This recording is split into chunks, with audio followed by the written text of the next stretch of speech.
আপনারা কি জানেন কিভাবে বর্তমান আমেরিকা পৃথিবীর সবচেয়ে শক্তিশালী সুপার পাওয়ারে পরিণত হলো? Make America great again.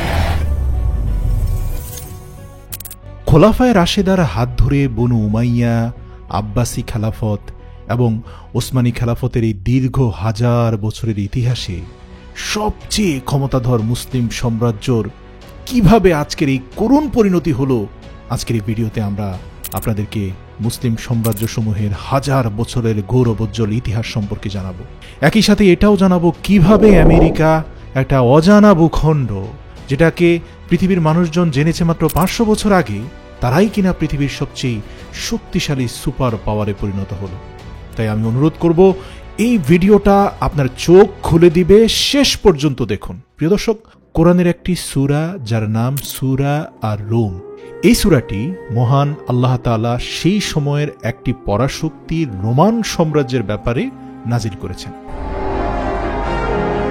Roman সাম্রাজ্য তৎকালীন পৃথিবীর দুইটি মহাশক্তিধর সাম্রাজ্যের মধ্যে সবচেয়ে বেশি শক্তিশালী ছিল। শুধু তাই নয়, মহান আল্লাহ তাআলা কোরআনের নানান জায়গায় পৃথিবীর প্রায় প্রতিটি যুগের পরাশক্তিধরদের নিয়ে আলোচনা করেছেন, যেমন জুলকারনাইন, ফারাউন, নমরুদ।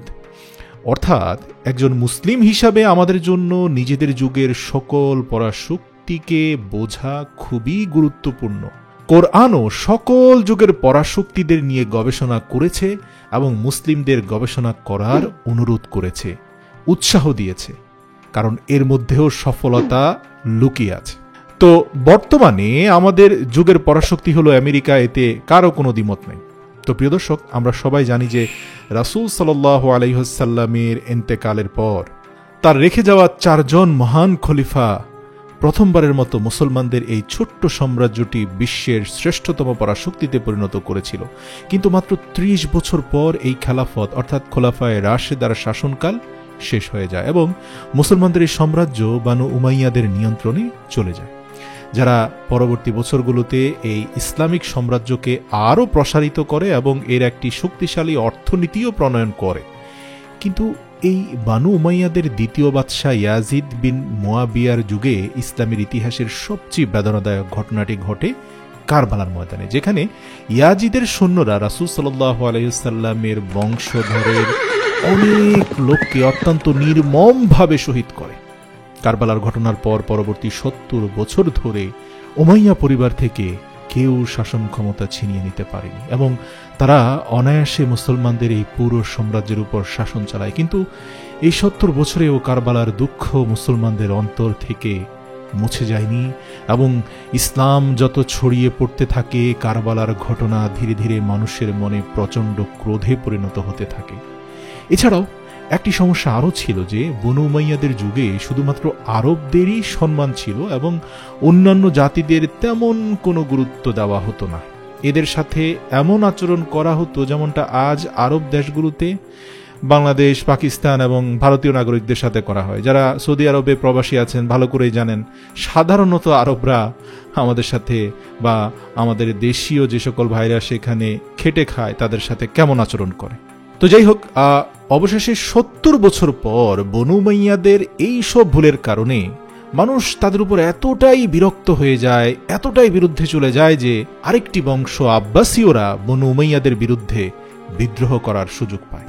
বলা হয় যে আব্বাসীয় বংশের লোকেরা প্রতিটি শহরে গ্রামে গিয়ে গিয়ে সেখানকার লোকদেরকে কারবালার ঘটনার কথা স্মরণ করাত, যার ফলে মানুষের মনে বনু উমাইয়াদের প্রতি ঘৃণা আরও বেড়ে যায়। অবশেষে আব্বাসীরা মানুষের মনের এই ক্রোধকে ব্যবহার করে উমাইয়া বংশের শাসন ক্ষমতা চিরতরে শেষ করে দেয়। আর এভাবেই বিশ্বে একটি নতুন খেলাফতের জন্ম হয়, আব্বাসীয় খেলাফত।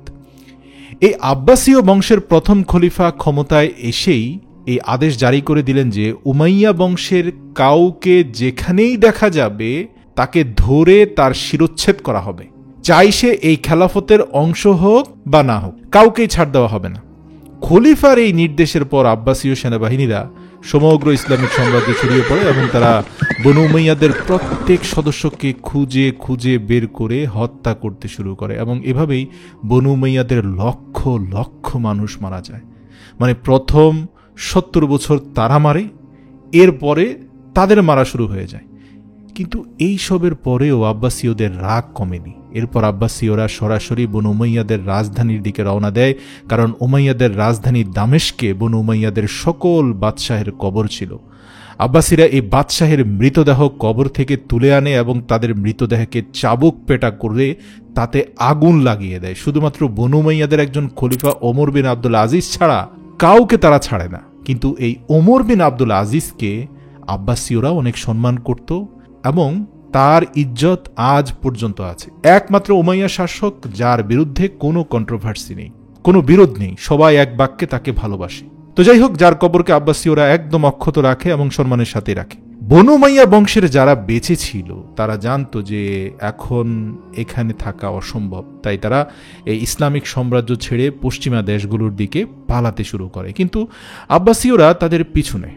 বনু উমাইয়ারা প্রথমে মিশরের দিকে যায়, তারপর সেখান থেকে লিবিয়া, আলজেরিয়া এবং অবশেষে মরক্কো পর্যন্ত পৌঁছায়। কিন্তু এখানেও আব্বাসীয়রা তাদের পিছু ছাড়েনি। এখন উমাইয়া বংশের লোকেদের কাছে আর কোনো উপায় ছিল না, তাই তারা বাধ্য হয়ে সমুদ্র পাড়ি দিয়ে স্পেনে প্রবেশ করে। স্পেন কয়েক বছর আগেই মুসলমানরা তারেক বিন জিয়াদের নেতৃত্বে বিজয় করেছিল, তাই বনু উমাইয়ারা সেখানকার মুসলমানদের কাছ থেকে পুনরায় স্পেন জয় করে এবং পুনরায় সেখানে তাদের বংশের একটি নতুন সাম্রাজ্য প্রতিষ্ঠা করে। আর এভাবেই মুসলমানরা যারা এতদিন একটি খেলাফতের অধীনে ছিল, প্রথমবারের মতো তারা দুটি সাম্রাজ্যে বিভক্ত হয়ে যায়। স্পেনে যাকে সেই সময়ে আন্দালুস বলা হতো। এখানে উমাইয়া বংশ এত বড় সাম্রাজ্য তৈরি করে যে স্পেন আগামী বছরগুলোতে বিশ্বের সবচেয়ে শক্তিশালী দেশে পরিণত হয় এবং পরবর্তী 800 বছর ধরে কেউ মুসলমানদের কাছ থেকে স্পেন পুনরায় ছিনিয়ে নিতে পারেনি। কিন্তু স্পেনে মুসলমানদের 800 বছরের শাসনের পর একসময় স্পেন মুসলমানদের হাত থেকে চিরতরে হারিয়ে যেতে বসেছিল।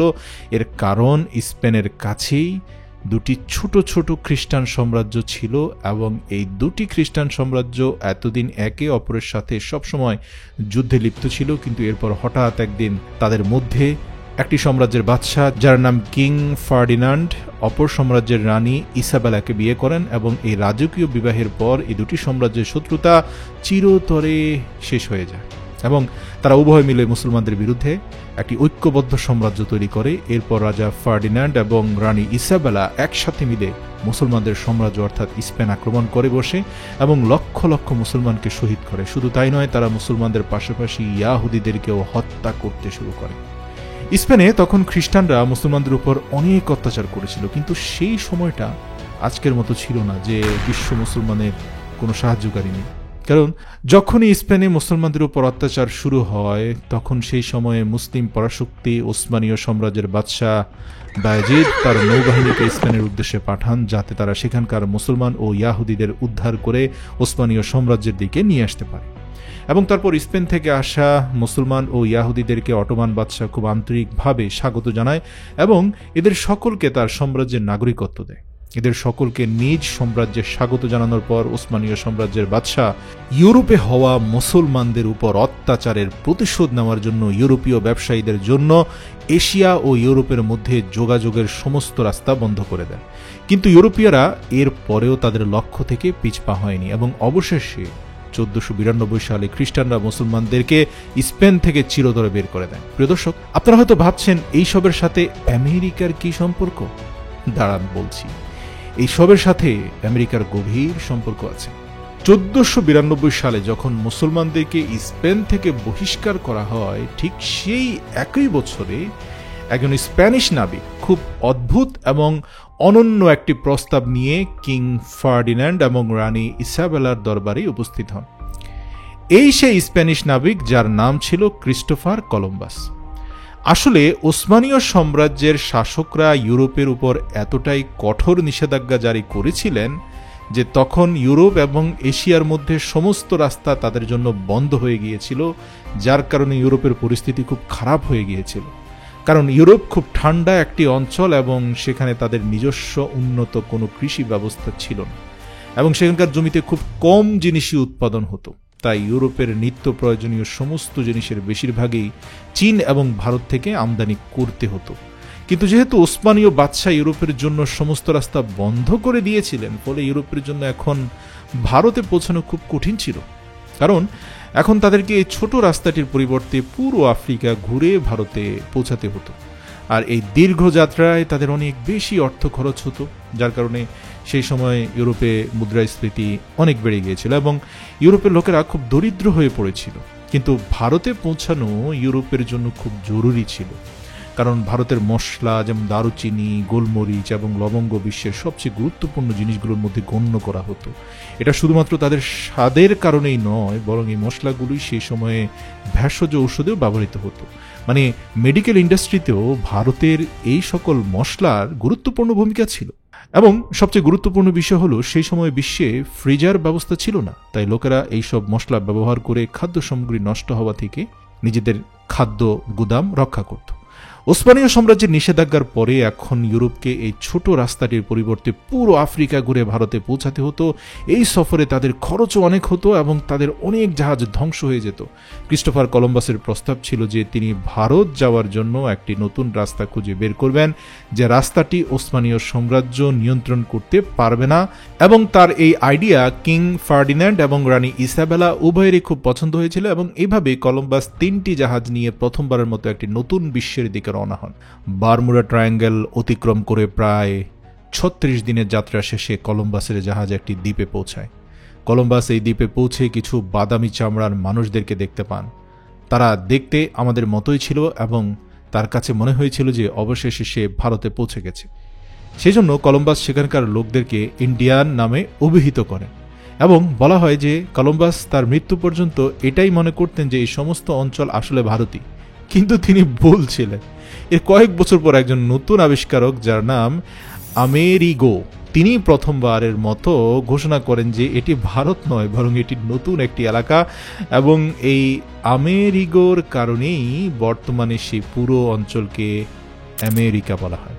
ক্রিস্টোফার কলম্বাসের আমেরিকা আবিষ্কারের পর স্পেন থেকে লোকেরা দলে দলে আমেরিকার দিকে আসতে থাকে এবং এখানকার স্থানীয় লোকদেরকে হত্যা করে তারা তাদের নিজেদের সাম্রাজ্য তৈরি করতে থাকে। এজন্য আজও আমেরিকাতে ইংরেজির পর সবচেয়ে বেশি স্প্যানিশ ভাষাই বলা হয়।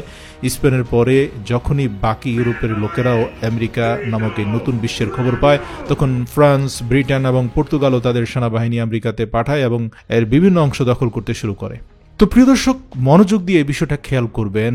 ওই সময় পর্যন্ত, মানে যতক্ষণ পর্যন্ত আমেরিকা আবিষ্কার হয়েছে, সেই সময় থেকে 1000 বছর ধরে মুসলমানরাই কিন্তু বিশ্বের পরাশক্তি ছিল। মানে আমেরিকা আবিষ্কারের পূর্বের 1000 বছর উমাইয়া, আব্বাসীয় এবং উসমানীয় খেলাফতি ছিল বিশ্বের সবচেয়ে শক্তিশালী সাম্রাজ্য এবং সবচেয়ে শক্তিশালী জাতি। কিন্তু আমেরিকা আবিষ্কারের পর বিশ্বে মুসলমানদের আসল ধ্বংস যজ্ঞ শুরু হয়, কারণ আমেরিকার আগে বিশ্বের সবচেয়ে বড় পরাশক্তি ছিল ওসমানীয় সাম্রাজ্য। কিন্তু আমেরিকা আবিষ্কারের পর ওসমানীয় সাম্রাজ্য বিশ্বের বড় সাম্রাজ্যের তালিকা থেকে বাদ পড়ে যায়। এই নতুন বিশ্ব অর্থাৎ আমেরিকা একটি খুব বড় অঞ্চল ছিল এবং এখানকার জমিগুলো কৃষিকাজের জন্য সেরা জমি ছিল। কিন্তু তখন সমস্যা দেখা দিয়েছিল যে এখানকার স্থানীয় লোকেরা তো আগেই নানান রোগের কারণে এবং ইউরোপীয়দের হাতে মারা গিয়েছিল। তাই এখন ইউরোপের লোকেরা আমেরিকার জমি থেকে সুবিধা নেওয়ার জন্য তাদের এমন কিছু লোকের প্রয়োজন ছিল যারা গরিব হবে এবং একই সাথে শক্তিশালী হবে। এবং সেই সময়ে সারা বিশ্বে এমন লোক শুধুমাত্র একটি জায়গাতে ছিল। হ্যাঁ, ঠিকই বুঝতে পেরেছেন, আফ্রিকা। তো সবচেয়ে প্রথমে ব্রিটিশরা আফ্রিকায় গেল এবং সেখান থেকে আফ্রিকানদের জাহাজে বোঝাই করে আমেরিকায় নিয়ে যেতে লাগলো। এই লোকদেরকে প্রথমে আফ্রিকা থেকে অপহরণ করা হতো এবং তারপর তাদেরকে হাত পা শিকল বেঁধে জাহাজের ডেকের নিচে ফেলে রাখত। পশুর মতো করে হাত পা বেঁধেই তাদেরকে আমেরিকায় নিয়ে ছেড়ে দিত। এভাবে ব্রিটিশরা প্রায় 31 লক্ষ আফ্রিকান গোলাম আমেরিকায় নিয়ে যায়। কিন্তু এই সংখ্যা শুধু 31 লক্ষতে সীমাবদ্ধ ছিল না, কারণ এই আফ্রিকানদের আমেরিকায় আনার পর ব্রিটিশ সরকার একটা নতুন আইন তৈরি করল যে ভবিষ্যতে এই আফ্রিকান গোলামদের যেসব বাচ্চা কাচ্চা হবে তারাও অটোমেটিকভাবে তাদের অর্থাৎ শ্বেতাঙ্গ লোকদের গোলাম হবে। আর এভাবে ব্রিটিশরা এই কালো কৃতদাসদের ব্যবহার করে আমেরিকার অর্থনীতিকে ধীরে ধীরে শক্তিশালী করলো। কিন্তু ধীরে ধীরে যখন আমেরিকা শক্তিশালী হতে লাগলো, ব্রিটিশ এবং আমেরিকানদের মধ্যে দ্বন্দ্ব শুরু হতে লাগলো।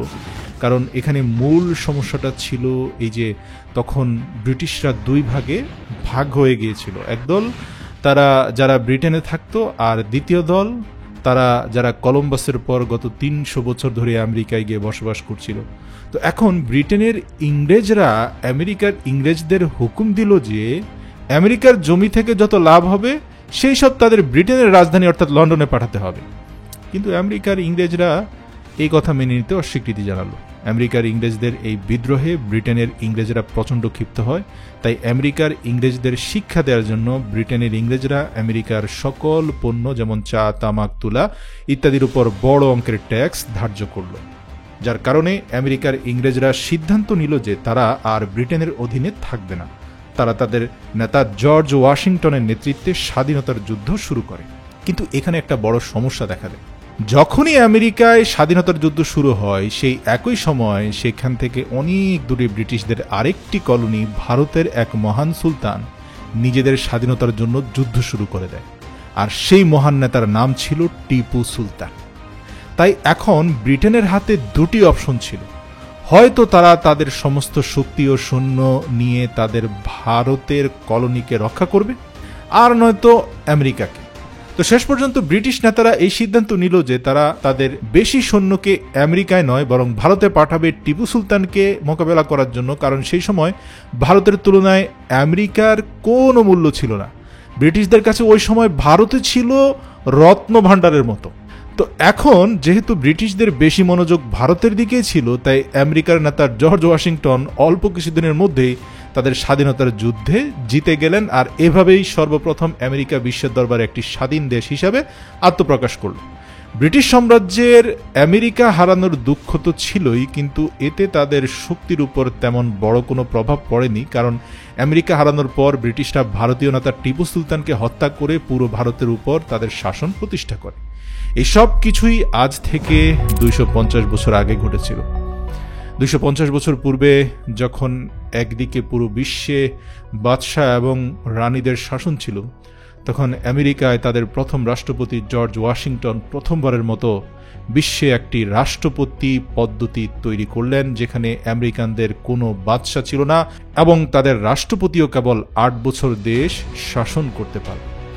এবং এই নিয়ম সর্বদা বজায় রাখার জন্য আমেরিকার প্রথম রাষ্ট্রপতি জর্জ ওয়াশিংটন নিজেই 8 বছর পর তার পদ ছেড়ে দিলেন, যদিও তাকে এমন করার কোনো প্রয়োজন ছিল না, কারণ সেই সময় তিনি তার ক্ষমতার শীর্ষে ছিলেন, তার প্রচণ্ড জনপ্রিয়তা ছিল। কিন্তু তার এই ত্যাগের কারণে আজ পর্যন্ত আমেরিকার একজন রাষ্ট্রপতিও এই নিয়ম ভাঙতে পারেনি। এবং একই সাথে আমেরিকায় বিশ্বের সবচেয়ে সেরা মেরিট পদ্ধতি তৈরি হয়েছে, যার কারণে পুরো বিশ্বে আমেরিকার অর্থনীতি সবচেয়ে দ্রুত গতিতে এগিয়ে যেতে লাগলো। মাত্র কয়েক বছরের মধ্যে আমেরিকার কটন শিল্প 1000% বৃদ্ধি পায়। কিন্তু এখনো পর্যন্ত আমেরিকার এই সমস্ত অর্থনীতি আফ্রিকান কালো কৃতদাসদের কারণেই চলছিল।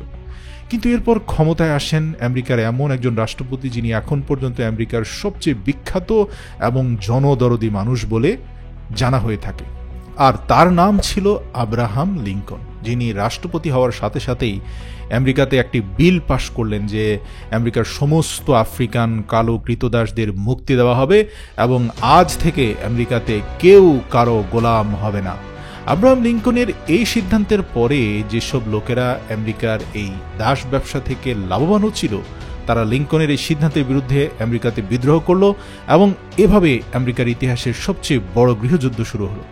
কিন্তু আব্রাহাম লিঙ্কন কয়েক বছর পরে এই যুদ্ধ জিতে গেলেন, কিন্তু এই যুদ্ধে আমেরিকার অনেক ক্ষতি হয়ে গেল। এই যুদ্ধে আমেরিকার মিলিয়ন মিলিয়ন লোক মারা গেল, কিন্তু এতে একটা অনেক বড় লাভও হলো, আর তা এই যে আমেরিকা এই যুদ্ধ জেতার জন্য এত বেশি বন্দুক আর অস্ত্র তৈরি করলো যে এখন আমেরিকার কাছে পুরো বিশ্ব থেকে বেশি অস্ত্র জমা হয়ে গেল।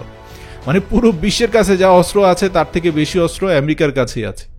গৃহযুদ্ধ জেতার পর এখন বিশ্বে একটা অনেক বড় পরিবর্তন এলো, কারণ এখন পর্যন্ত বিশ্বে যত আবিষ্কার হয়েছে তা ছিল এই পুরনো বিশ্বে, কিন্তু এখন বিশ্বের সবচেয়ে বড় আবিষ্কারগুলো আমেরিকায় হতে লাগলো, যেমন টেলিফোন, সেলাই মেশিন, বিদ্যুৎ এবং বিশ্বের প্রথম অ্যারোপ্লেনও আমেরিকায় তৈরি হয়। এই সমস্ত আবিষ্কারের সাথে সাথে আমেরিকাতে বিশ্বের সবচেয়ে বেশি অস্ত্র তৈরি হওয়া শুরু হলো। কিন্তু এই সমস্ত কিছুর পরেও আমেরিকা বিশ্বে একটা শক্তিশালী দেশ তো হয়েছিল, কিন্তু তখনও আমেরিকা একটা পরাশক্তি ছিল না। পরাশক্তি তখনও ইউরোপের দেশগুলোই ছিল, যেমন ব্রিটেন, ফ্রান্স আর জার্মানি। তো এখন আমেরিকাকে পরাশক্তি হওয়ার জন্য একটা এমন ঘটনার প্রয়োজন ছিল যাতে এই সমস্ত পরাশক্তিগুলো শেষ হয়ে যায় আর শুধু আমেরিকাই টিকে থাকে। আর এরপর একেবারে ঠিক এমনটাই হলো, এই সমস্ত পুরনো পরাশক্তি দেশগুলো হঠাৎ করে একে অপরের সাথে যুদ্ধ করতে লাগলো, আর এইভাবেই শুরু হয়ে গেল বিশ্বের সবচেয়ে বড় ভয়ঙ্কর যুদ্ধগুলোর মধ্যে প্রথম যুদ্ধ, অর্থাৎ প্রথম বিশ্বযুদ্ধ। প্রথম বিশ্বযুদ্ধে একদিকে বিশ্বের সমস্ত পুরনো পরাশক্তিগুলো যখন একে অপরের সাথে লড়ছিল, তখন আমেরিকা এই যুদ্ধ থেকে অনেক দূরে বসে রিল্যাক্স মোডে অনেকটা টিভি স্ক্রিনের মুভির মতো করে দৃশ্যগুলো দেখছিল। ব্রিটিশ সাম্রাজ্যের অনেক কাকুতি মিনতির পরেও আমেরিকা একেবারে শেষ মুহূর্ত পর্যন্ত এই যুদ্ধে যোগ দেয়নি, আর পুরো যুদ্ধ জুড়ে আমেরিকা এসব পরাশক্তিগুলোকে অস্ত্র সরবরাহ করে যেতে লাগলো। কি ভাবছেন, বিনামূল্যে? আরে না না, আমেরিকা কখনোই বিনামূল্যে কাউকে কিছু দেয় না। এই যেমন ধরুন, প্রথম বিশ্বযুদ্ধে শত্রুপক্ষ যদি টাকা দিত তাকে অস্ত্র দিত, আবার বিরোধী পক্ষ যদি টাকা দিত তাকেও অস্ত্র দিত। মানে আমেরিকার কাজ ছিল দূর থেকে যুদ্ধ দেখা আর অস্ত্র সাপ্লাই করে নিজের ব্যাংকে টাকা ভর্তি করা। প্রথম বিশ্বযুদ্ধে বিশ্বে এমন এক পরিস্থিতি হয়েছিল যে যখন একদিকে বিশ্বের সমস্ত পুরনো পরাশক্তিগুলো নিজেদের মধ্যে লড়ছিল, ফলে তাদের অর্থনীতি খুবই খারাপ হয়ে গিয়েছিল। ঠিক একই সময়ে বিশ্বে শুধু একটি দেশের অর্থনীতি স্থিতিশীল ছিল, আর একটি স্থিতিশীল মুদ্রা ছিল, আর সেটা হচ্ছে আমেরিকান ডলার, ইউএসডি। আর যেই ইউএসডিতে বর্তমানে বাংলাদেশের রিজার্ভের হিসাবও করা হয়। বাংলাদেশ কেন ভাই, পুরো বিশ্বের সবার রিজার্ভই এই একটা মুদ্রায় করা হয়। আর যখন শেষ পর্যন্ত প্রথম বিশ্বযুদ্ধের পরিস্থিতি খুবই খারাপ হয়ে গেল, তখন শেষ পর্যন্ত এই আমেরিকাই এসে ইউরোপকে এই যুদ্ধ থেকে বের করে আনলো, আর তারা এই যুদ্ধ জিতে গেল। আর এই প্রথম বিশ্বযুদ্ধের পর আমেরিকা একটা পরাশক্তিতে পরিণত হওয়ার দিকে এগিয়ে যেতে লাগলো। সেজন্য পুরো বিশ্ব থেকে লোকেরা আমেরিকাতে তাদের অর্থ বিনিয়োগ করতে লাগলো, ফলে আমেরিকার অর্থনীতি, স্টক মার্কেট আর আমেরিকার মুদ্রা বিশ্বের সমস্ত দেশ থেকে এগিয়ে যেতে লাগলো। কিন্তু যখনই আমেরিকা প্রথম বিশ্বযুদ্ধের পর তার উন্নতির শীর্ষে পৌঁছলো, তখন হঠাৎ করে আমেরিকার পুরো অর্থনীতি ভেঙে পড়ল। এটা আমেরিকার ইতিহাসের সবচেয়ে বড় অর্থনৈতিক ধস ছিল, আর এই অর্থনৈতিক ধসকে এখনও দি গ্রেট ডিপ্রেশন নামে স্মরণ করা হয়। এটা এতটাই ভয়ঙ্কর ধস ছিল যে কিছুদিনের মধ্যে হঠাৎ করে আমেরিকার সবচেয়ে ধনী লোকেরা খাবার জিনিসের জন্য রাস্তায় দাঁড়িয়ে ভিক্ষা চাইতে লাগলো। আর এই ধসে প্রায় 23,000 আমেরিকান তাদের নিজেদের হাতে নিজেদের প্রাণ হরণ করে নিল।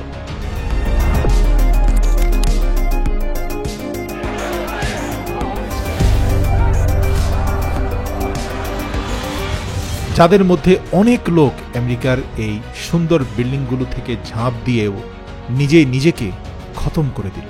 আমেরিকার এই ধ্বংসের সবচেয়ে বড় ফায়দা লাভ করে ইউরোপের একজন নতুন যুবক নেতা, যিনি এই পুরো বিশ্ববাসীকে বলেন যে এই আমেরিকা এত বড় কোনো ক্ষমতাধর কিছু নয়, তাই আমাদের একটা নতুন নিয়ম, একটা নতুন সিস্টেমের প্রয়োজন। আর এই নেতার নাম ছিল অ্যাডলফ হিটলার। হিটলারের প্ল্যানের পেছনে পুরো জার্মান বাহিনীর সমর্থন ছিল, তারা হিটলারকে পুরোপুরি সমর্থন করত।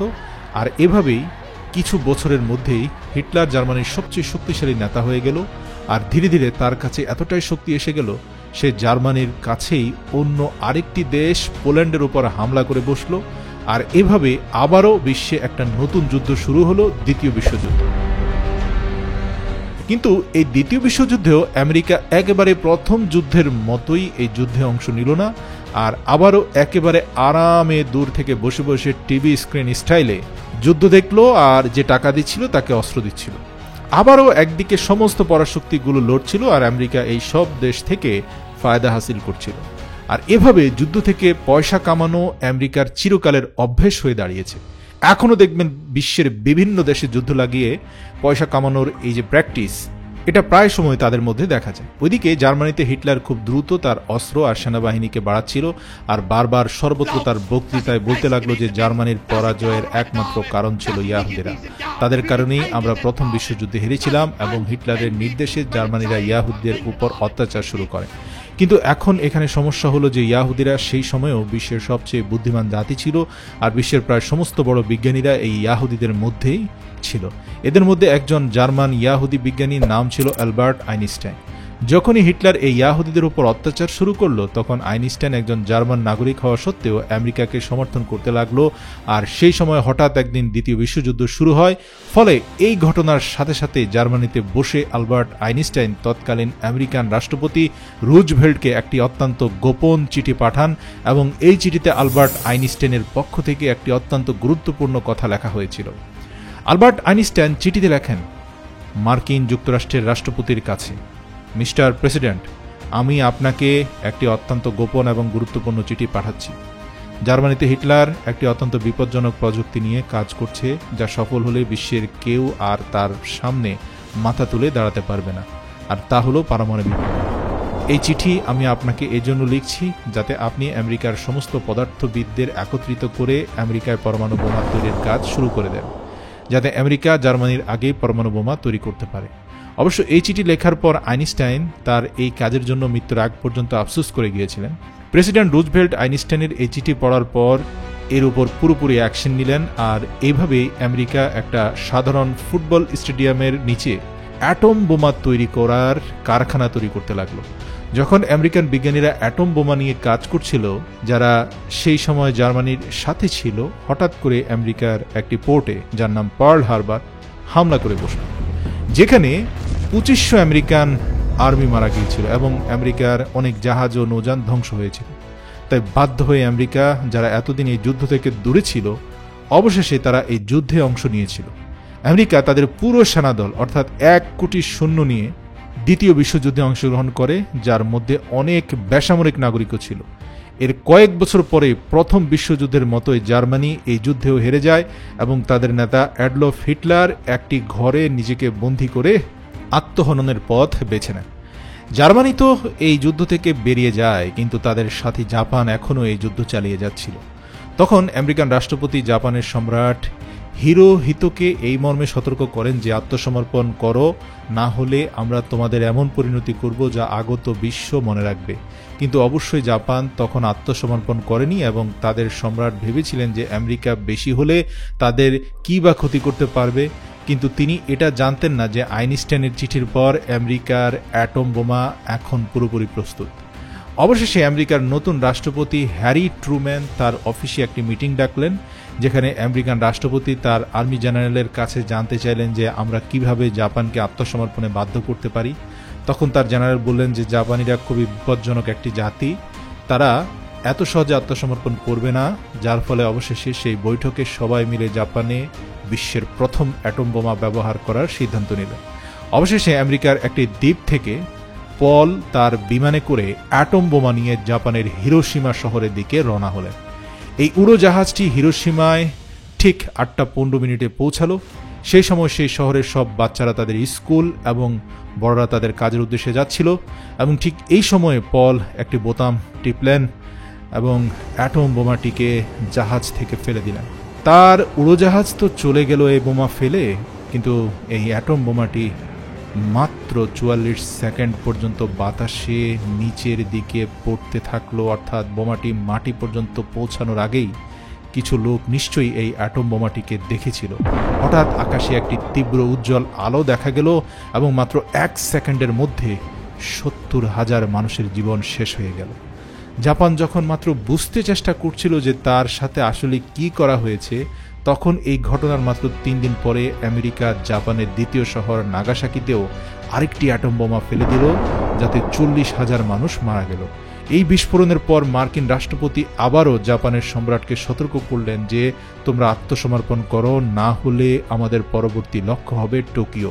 ফলে বাধ্য হয়ে জাপানের সম্রাট আত্মসমর্পণ করলেন।